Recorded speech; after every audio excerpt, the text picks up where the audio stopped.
আমি অনুরোধ করব পৃথিবীর সমস্ত বাবাকে আপনাদের সন্তানকে আপনারা সাপোর্ট করুন এবং সন্তানকে বোঝার চেষ্টা করুন। গত 6 বছর ধরে অনলি প্রাইভেট ইউনিভার্সিটি শিক্ষার্থীদের কাজ করি। Not only private university, diploma, তার ন্যাশনাল, পাবলিক যারাই চান্স পায় সকলেই আমার অডিয়েন্স। এখানে যে ব্যাপারগুলো আসে সেটা হচ্ছে অনেক শিক্ষার্থী আমাকে নক করে, মানে এখানে নিম্নবিত্ত থাকে, মধ্যবিত্ত থাকে, উচ্চবিত্ত, সবাই কিন্তু থাকে। তো তাদের হচ্ছে বাজেট অনুযায়ী বিভিন্ন বিশ্ববিদ্যালয়গুলো ভর্তির ব্যাপারে আমি সাজেশন দিয়ে থাকি।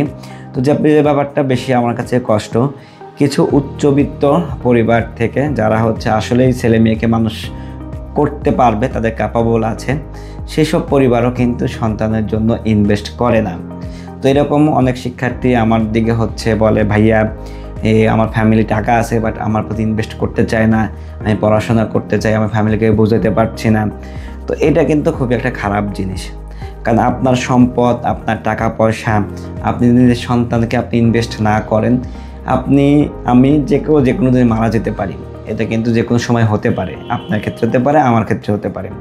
উচ্চশিক্ষায় শিক্ষিত করেন, এটা কিন্তু আপনার জায়গা থেকে আপনি সাকসেসফুলি বাবা, সাকসেসফুলি মা বা পরিবারের মেম্বার।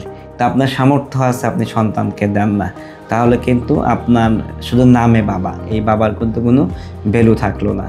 আবার কিছু দেখা যায় খুবই গরিব এবং রিক্সা পর্যন্ত চালায়। অনেক সময় তো আমি রিক্সায় উঠি, অনেকে আমাকে চেনে, কথা বলে, আর পরামর্শ নাই। যারা রিক্সা পর্যন্ত ঢাকা শহরে চলে, তারাও কিন্তু তার সন্তানকে কিন্তু ভালো রাখতে চায়, মানে অল্প কামাইয়ের মধ্যে ভালোভাবে তাদের রাখতে চাই। তো এখানেও কিন্তু দিন শেষে প্রত্যেকটা ভালো বাবা, খারাপ বাবা রয়েছে। তো পৃথিবীতে আমি বিশ্বাস করি কোনো খারাপ বাবা নেই সন্তানের জন্য। প্রত্যেকটা বাবার জন্য অনুরোধ থাকবে, আপনার দিন শেষে আপনার সন্তান সবার উপরে, আপনি মানুষ করার দায়িত্ব আপনি নেন। মানুষ না হলে সে ব্যর্থতা কিন্তু আপনার নয়, সেটা আপনার ছেলে। তো আমি অনুরোধ করব পৃথিবীর সমস্ত বাবাকে আপনাদের সন্তানকে আপনারা সাপোর্ট করুন এবং সন্তানকে বোঝার চেষ্টা করুন।